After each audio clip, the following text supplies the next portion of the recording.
Ravi de vous retrouver sur ce plateau d'information, mesdames et messieurs. Bonsoir et bienvenue. La grande mosquée de Bamako a abrité ce samedi 21 juin 2025 une rencontre spirituelle de la plus haute importance. Il s'agit de la journée nationale de prière pour la paix, la stabilité et la bonne pluviométrie au Mali. Cette initiative du Haut Conseil islamique du Mali a enregistré la présence de plusieurs hautes personnalités de marque, notamment le ministre des Affaires religieuses, du culte et des coutumes, Dr Mahamadou Kouni. Mahamadou Oumar Kouni, toutes mes excuses. Le reportage est signé El Hamidou Badini, Ibrahim Koulibaly, Nouhoum Kouni, avec la voix de Moussa Fomba. À l'appel du Haut Conseil islamique du Mali, sous le leadership éclairé de son président Seyed Chérif Ousmane Madane Haïdara, les fidèles ont pris d'assaut la grande mosquée de Bamako pour ce rendez-vous hautement spirituel. Le Mali est à la croisée des chemins, et ce depuis plus d'une décennie. Face à l'urgence, la fêtière islamique du Mali entend apporter sa contribution à travers cette journée nationale de prière pour la paix, la stabilité et la bonne pluviométrie au Mali. L'amour de la patrie est partie intégrante de la foi, et cela, le Haut Conseil islamique du Mali l'a bien compris et le traduit en actes concrets. La veille 20 juin, dans la même veine et sur toute l'étendue du territoire national, à l'unisson, les musulmans ont imploré la grâce d'Allah lors de la prière de vendredi. D'abord, c'est suite à la recrudescence de l'insécurité, caractérisée par des attaques ciblées et coordonnées dans certaines localités du Mali, que nous avons jugé nécessaire d'organiser vraiment cette journée. Très souvent, on le dit, l'arme du croyant, c'est la bénédiction. Donc, ce que nous pouvons faire, c'est de faire une bénédiction pour que Allah subhanahu wa ta'ala nous épargne vraiment les cruautés vraiment de ces attaques insensées. Nous demandons à Allah subhanahu wa ta'ala, Dieu l'omniprésent, Dieu l'omnipotent et Dieu l'omniscient de préserver notre pays.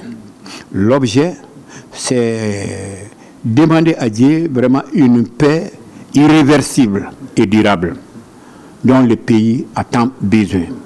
Et aussi une bonne pluviométrie parce que nous sommes en début du mois de l'hivernage. Cette journée nationale de prière pour la paix, la stabilité et la bonne pluviométrie au Mali est marquée par la lecture du Saint-Coran à maintes reprises, de la sourate Yassine, de Dalaïl Khairati et la formulation de bien d'autres invocations, car, dit-on, la bénédiction est l'arme du musulman. Le ministère des Affaires religieuses, du culte et des coutumes, au nom du président de la tradition, chef de l'État, nous nous réjouissons aujourd'hui à la grande mosquée par l'initiative personnelle du Haut Conseil islamique pour la prière collective pour le Mali. C'est un acte salutaire, un acte patriotique, un acte qui montre jusqu'à combien le Haut Conseil islamique est préoccupé par la situation nationale. Nous ne faisons que saluer cette belle initiative. Nous disons bravo au Haut Conseil islamique, au président du Haut Conseil islamique et à tous les membres du Haut Conseil islamique pour avoir pensé au Mali. Cela démontre que les religieux ont vraiment une place de choix dans notre pays. Les religieux, c'est des gens qui pensent toujours à la République, le moment où les autres empruntent d'autres chemins. C'est le lieu pour moi de saluer tous les religieux du Mali et de tous bords pour dire que bravo à tous les religieux du Mali. La journée est sanctionnée par la lecture des bénédictions de clôture et les bénédictions d'usage. Dans le même registre, nous restons à la grande mosquée de Bamako pour vous proposer les impressions de certains membres du Haut Conseil islamique du Mali. Ils s'expriment au micro de nos reporters. C'est les traditions dans notre pays. À l'entame de chaque saison de pluie, on fait le doigt. Mais cette fois-ci, nous avons rajouté un volet sécuritaire concernant notre pays. Aujourd'hui, nul n'est censé ignorer tout ce que nos forces armées subissent sur le front. Donc vraiment, nous aussi, c'est de notre devoir de les accompagner par les prières. Si vous voyez que nous sommes dans la quiétude ici, c'est parce qu'il y en a qui assurent la défense là où il faut. De deux, nous voyons aussi que les djihadistes sont en train de multiplier des attaques tous azimuts. Tout ça, c'est pour démobiliser notre armée et essayer de démoraliser notre morale. Mais qu'à cela ne tienne, on considère ça comme des faits de guerre.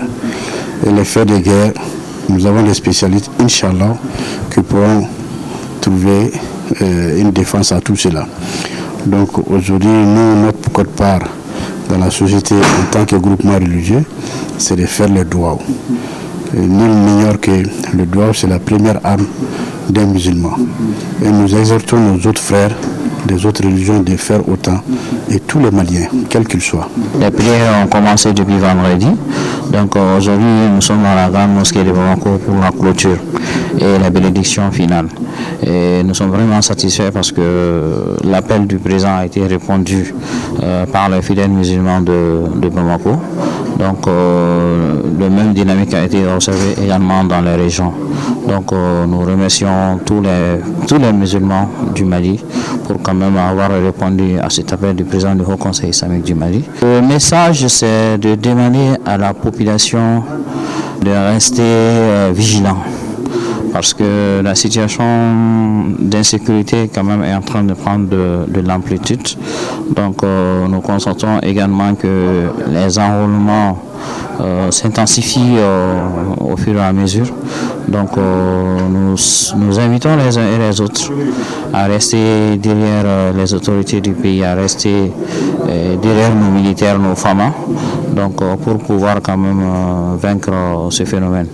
Et nous invitons toute la population vraiment à coopérer, parce qu'actuellement il y a beaucoup de fouilles, il y a beaucoup d'actions militaires sur le terrain. Donc nous les invitons à coopérer et à rester alertes et à prendre toutes les dispositions quand même pour que cette situation d'insécurité soit vraiment endiguée au Mali. Le Centre international de Bamako a servi de cadre à la cérémonie commémorative de la Journée mondiale des réfugiés, une initiative de l'Agence des Nations Unies pour les réfugiés. Cette édition 2025, placée sous le thème « La solidarité avec les réfugiés », s'est tenue ce vendredi 20 juin 2025. Le compte-rendu avec Khadija Traoré, Draman Mali. La Journée mondiale des réfugiés est l'occasion pour la communauté internationale de reconnaître la résilience et le courage des réfugiés contraints de fuir leur foyer en raison des conflits, de persécutions ou d'autres menaces pour leur sécurité. Au cours de cet événement, des messages ont été véhiculés pour sensibiliser les uns et les autres sur la situation des réfugiés en vue de promouvoir la solidarité et l'entraide pour leur cause. Le HCR a lancé un cri de cœur aux autorités maliennes ainsi qu'aux partenaires techniques et financiers quant aux difficultés qu'ils rencontrent face à l'augmentation du nombre de réfugiés. Cette année, cette célébration se passe dans des conditions exceptionnelles où les finances sont très affectées alors que le nombre de réfugiés ne cesse de galoper. Tenez, l'an passé à la même période, au Mali, nous parlions de 130 000 réfugiés enregistrés. Cette année, nous avons près de 223 000 réfugiés enregistrés et près de 85 000 en attente d'enregistrement. Le thème de cette année n'est pas fortuit car les HR traversent des moments difficiles en termes de finances et cela ne se cache pas. La réduction du budget ne permet plus la bonne prise en charge des désirata des réfugiés.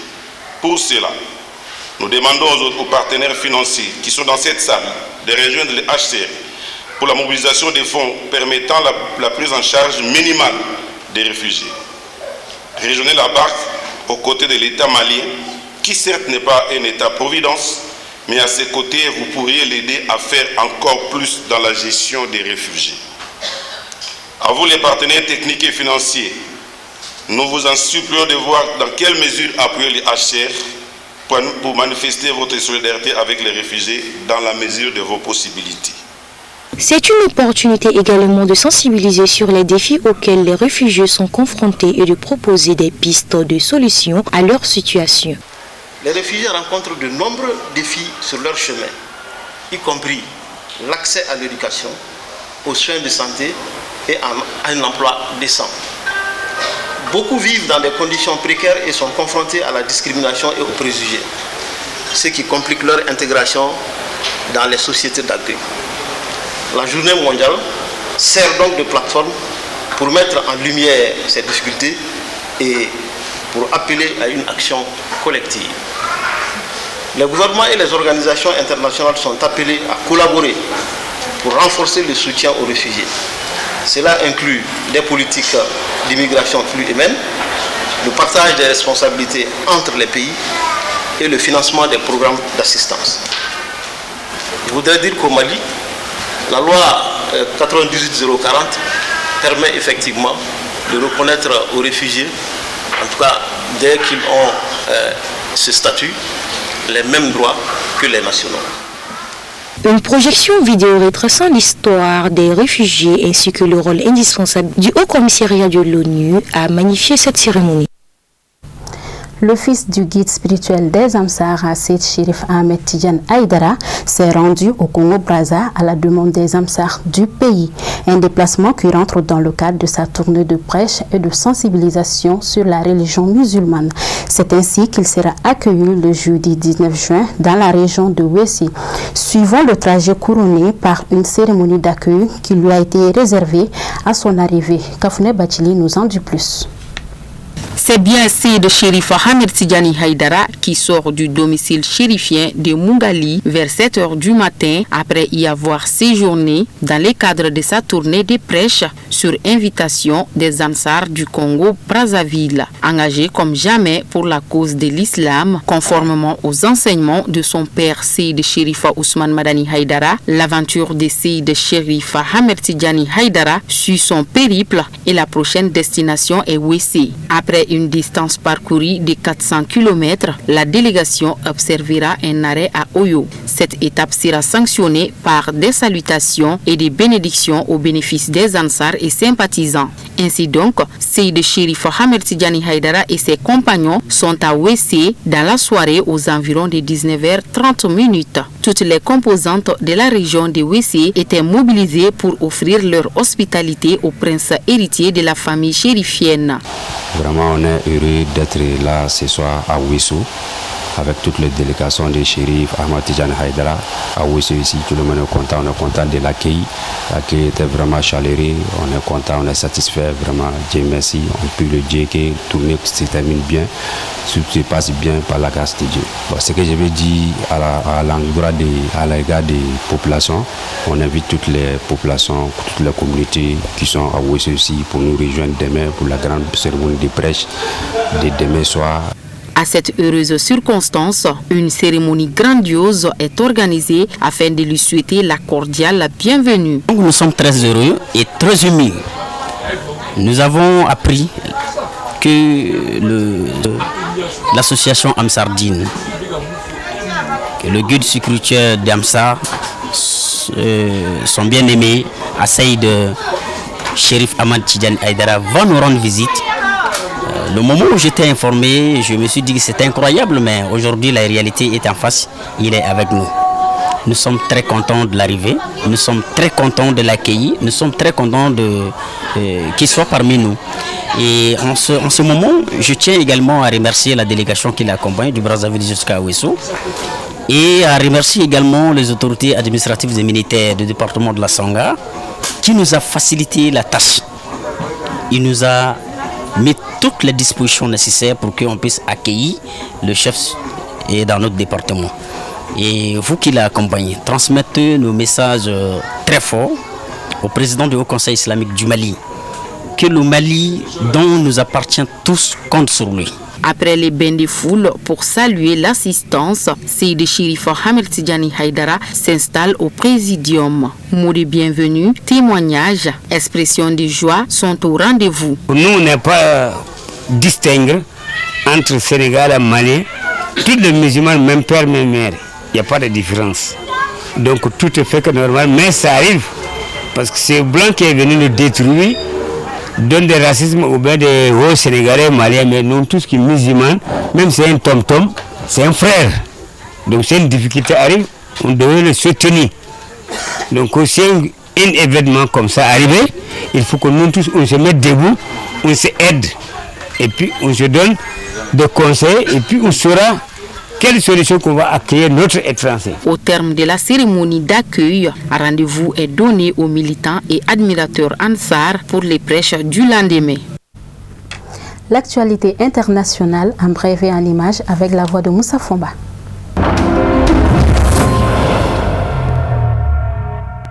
Le gouvernement nigérien réuni en Conseil des ministres ce jeudi 19 juin 2025 a pris une décision historique en annonçant la nationalisation de deux entreprises stratégiques majeures, la Société des mines de l'Aïr et la Société nigérienne d'électricité. Cette mesure audacieuse marque un tournant décisif dans la politique économique du Niger visant à reprendre le contrôle de ses ressources essentielles. La Somaïr, acteur historique de l'exploitation d'uranium à Arlit depuis 1971, était jusqu'à présent détenu majoritairement par le géant français Orano avec 63,40%, l'État nigérien ne possédant que 36,60% via la Sopamine. Avec cette nationalisation, la Somaïr passe désormais sous le contrôle total de l'État nigérien. Niamey accuse la filiale française de comportements illégaux et déloyaux et de sabotage de ses propres activités suite à la rupture des relations avec la France en juillet 2023.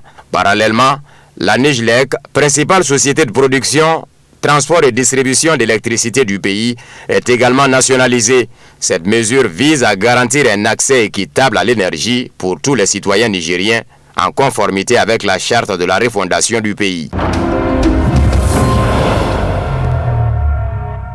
Donald Trump se vante d'avoir conclu un magnifique traité de paix entre la RDC et le Rwanda. Des représentants de Kinshasa et de Kigali seront à Washington le 23 juin pour signer les documents, a écrit le président américain le 21 juin sur son réseau Truth Social. C'est un grand jour pour l'Afrique et franchement un grand jour pour le monde, a-t-il déclaré. Donald Trump s'est ensuite lancé dans des réflexions sur ses efforts de paix dans différents conflits et litiges, mentionnant ceux qui ont déjà été réglés et ceux qui sont toujours en cours, comme entre l'Inde et le Pakistan, la Serbie et le Kosovo, la Russie et l'Ukraine, ainsi qu'Israël et l'Iran. Il a également revendiqué le mérite d'avoir maintenu la paix entre l'Égypte et l'Éthiopie et d'avoir négocié les accords d'Abraham. Non, je n'obtiendrai pas de prix Nobel de la paix, quoi que je fasse, mais les gens le savent et c'est tout ce qui compte pour moi, a-t-il conclu. Le 18 juin, à Washington, avec le soutien des États-Unis, les équipes techniques congolaises et rwandaises ont signé un accord préliminaire de paix qui stipule le respect des frontières et le désarmement des groupes armés. Il doit être ratifié par les ministres des Affaires étrangères, ensuite par les chefs d'État. Le président américain Donald Trump fera de son mieux pour résoudre le conflit avec l'Iran par la voie diplomatique, mais fera finalement ce qu'il faut pour arrêter le programme nucléaire de la République islamique, a déclaré le vice-président américain J.D. Vance. Trump a déclaré qu'il poursuivrait la voie diplomatique jusqu'à ce qu'il estime qu'il n'y a plus d'opportunité. Une fois qu'il aura décidé que la diplomatie aura fait son temps et que des négociations supplémentaires ne donneront rien, alors je pense que le président fera le nécessaire pour mettre fin à l'enrichissement iranien et au programme nucléaire iranien, a-t-il dit. Les États-Unis ont probablement utilisé les négociations avec l'Iran pour dissimuler leurs préparatifs d'attaque contre la République islamique, a déclaré de son côté le ministre iranien des Affaires étrangères Abbas Araghchi. Il appartient aux Américains, aux États-Unis encore une fois, de montrer leur détermination à rechercher une solution négociée, sinon ils ont autre chose en tête et veulent attaquer l'Iran de toute façon, a déclaré Araghchi. Ils avaient peut-être ce plan et il leur fallait simplement des négociations peut-être pour le dissimuler. Il a déclaré qu'à la lumière des événements récents, Téhéran avait peu confiance en Washington. Ce qu'ils ont fait est en réalité une trahison envers la diplomatie, a déclaré le haut diplomate iranien.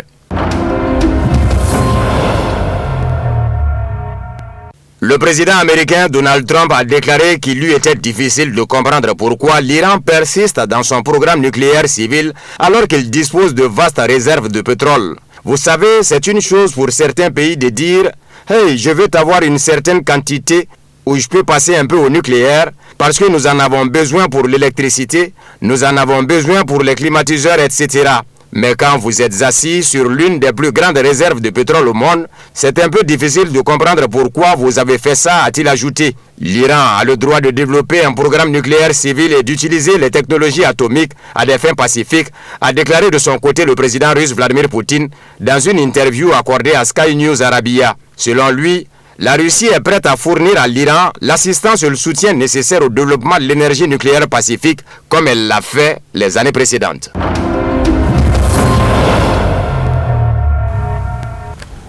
C'est la fin de cette édition. Merci à vous de l'avoir suivi et très bon week-end.